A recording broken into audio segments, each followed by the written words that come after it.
Most people think ponds are just pretty water features, quiet, decorative additions to a neighborhood. Mine was much more than that. It was a functional, vital part of my property, and as the HOA was about to learn, it was also the only thing keeping their homes supplied with water. They didn't know that when they drained it for aesthetic upgrades. Oh, but they learned. They learned fast. 1. My pond, my property, my system. I bought my 5-acre property years before the HOA was even formed.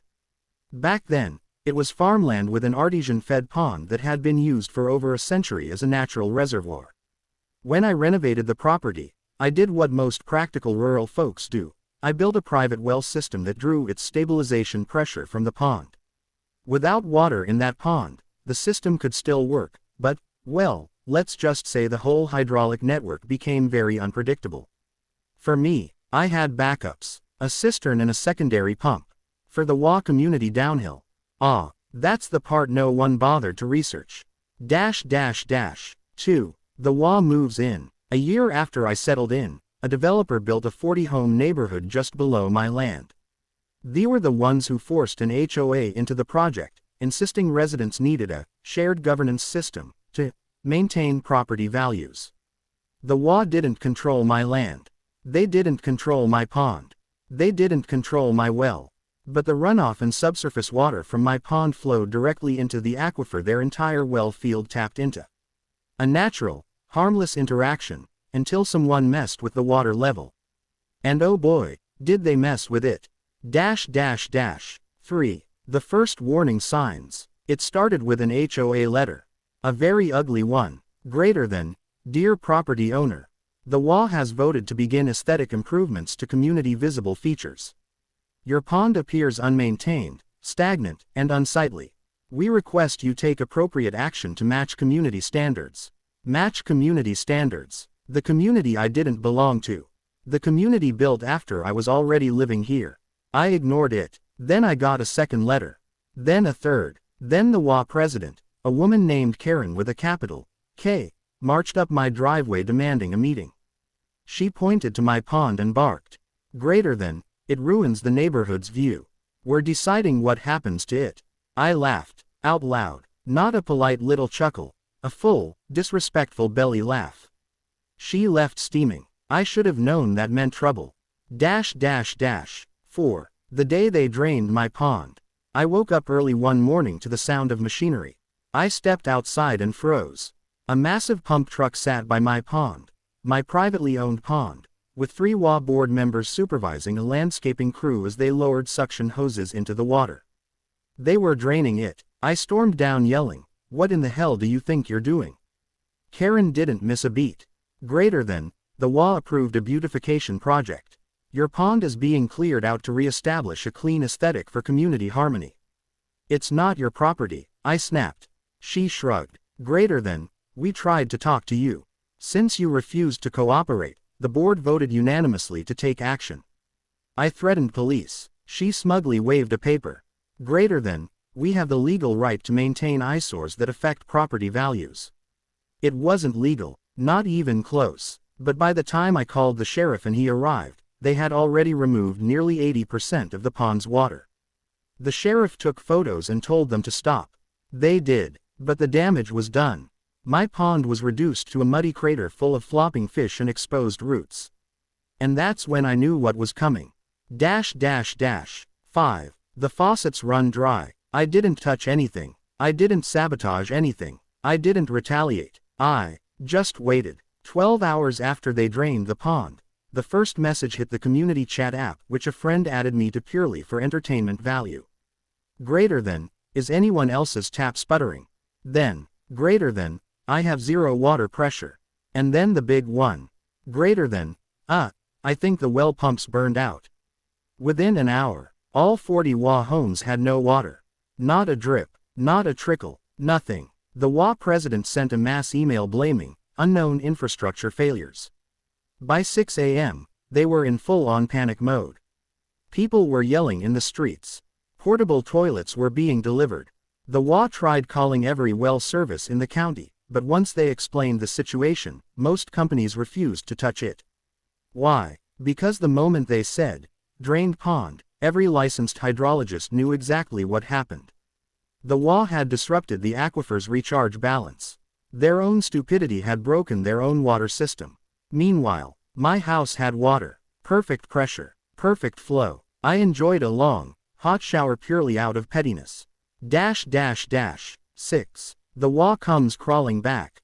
That afternoon, 3 WA board members marched to my porch looking like they'd slept in a dumpster. Karen did the talking. Your pond is required to be refilled immediately. The community's water supply has been compromised. I leaned against my doorframe. You drained it. She blinked. Yes, but you need to refill. I don't need to do anything. The WA demands. I cut her off. I am not part of your WA. You destroyed a water feature on my land.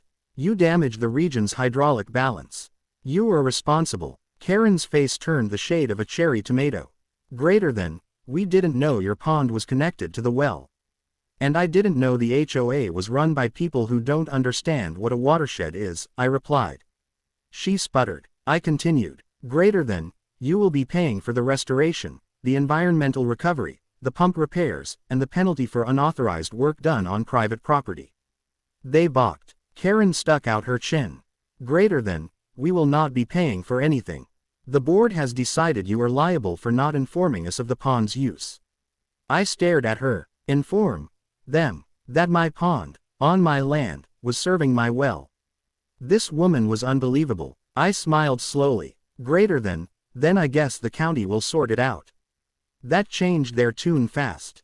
7. The county investigation. When the sheriff returned, this time with a hydrologist, a zoning officer, and a representative from the Department of Water Resources, the WA finally realized just how badly they had messed up. The hydrologist pointed at the pond. This is a legally recognized aquifer recharge body. The zoning officer pointed at the pump truck prints. These tracks indicate unauthorized heavy equipment on private land. The DWR representative flipped through the HOA's beautification project paperwork. Who signed this? The entire board pointed at Karen. I have never seen a woman deflate like that in real time. The county officials explained it plainly. 1. The pond was protected. 2. The WA had no authority to touch it. 3. Draining it damaged the aquifer shared by multiple properties. 4. They had violated 4 county regulations, 2 state environmental laws, and 1 federal water protection statute. Then the DWR representative delivered the final blow. Repairs, restoration, and fines will exceed $220,000.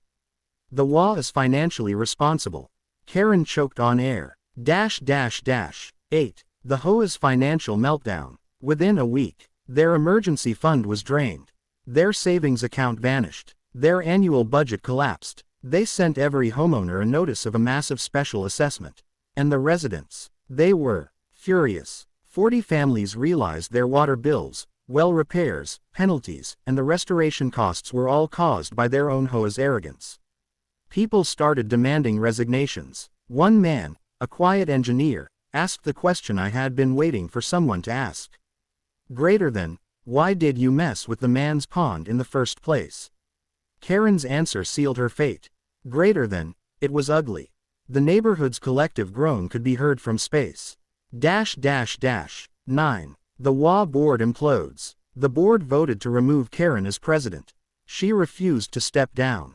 So they recalled her. She still refused. Then the county issued a personal fine against her for authorizing illegal work.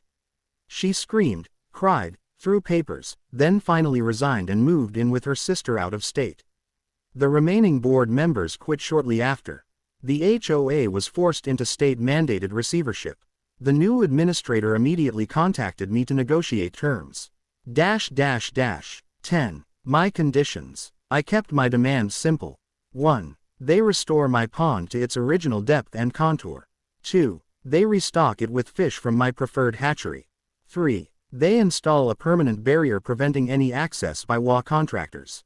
4. They acknowledge in writing that my property is not subject to WA governance. 5. They pay every fine, every fee, and every repair cost. The administrator agreed without hesitation. He had no choice. 11. Restoration Day. When the restoration crew arrived, I made myself a cup of coffee and watched them work from my porch. They dredged. They refilled. They regraded. They treated the water. They restocked the fish. They rebuilt the banks. It took nearly a month to return everything to normal. When they were done, my pond looked better than it had in 10 years. The administrator handed me a folder with all the signed documents. Greater than, for what it's worth, he said, this is the dumbest case I've ever seen. I nodded. Yup. 12. The icing on the cake. The neighborhood's well pumps were finally replaced. Water service resumed, but the special assessment, $5,500 per homeowner, left the community furious and financially stressed. About a quarter of the residents put their homes up for sale. Property values dipped. The neighborhood's reputation tanked. What caused all this chaos? HOA Board's belief that they had the right to improve something that didn't belong to them. 13. The final scene. A year later, I got a letter delivered to my mailbox. It was from a former HOA resident who had since moved away. Inside was a single sentence. Greater than, thank you for standing up to them, we all learned our lesson. Below it, in smaller handwriting, greater than, and your pond looks great. I smiled. The sun was setting across the water, golden, calm, beautiful. Funny thing, the view, the HOA tried so hard to improve, looked a whole lot better when they stopped messing with it.